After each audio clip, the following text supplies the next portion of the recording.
பொங்கல் வைக்க மஞ்சள எடு தங்கச்சி தங்கச்சி தங்கச்சி. புஞ்சையும் நஞ்சையும் இந்த பூமியும் சாமியும் இனி நம் கட்சி நம் கட்சி நம் கட்சி. புஞ்சையும் நஞ்சையும் இந்த பூமியும் சாமியும் இனி நம் கட்சி நம் கட்சி நம் கட்சி. பூ பூக்கும் மாசம் தை மாசம்,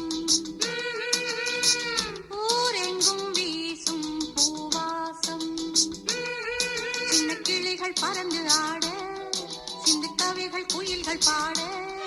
சின்ன கிளிகள் பறந்து ஆட, சிந்து கவிகள் குயில்கள் பாட. புது ராகம் புது தாளம் ஒன்று சேரும் நேரம் இந்நேரம். பூ பூக்கும் மாசம் தை மாசம், ஊரெங்கும் வீசும் பூவாசம். பொங்கல் பொங்கல் வைக்க மஞ்சள எடு தங்கச்சி தங்கச்சி தங்கச்சி.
செலிப்ரேட் பண்ணிவிட்டு வீட்டுக்கு கிளம்பிட்டோம். அந்த வீடியோ உங்களுக்கு பிடிச்சிருச்சுன்னா லைக் பண்ணுங்கள், கமெண்ட் பண்ணுங்கள், ஷேர் பண்ணுங்கள். மறக்காம நன்றி சொன்னோம்னா சப்ஸ்கிரைப் பண்ணுங்கள். பாய்.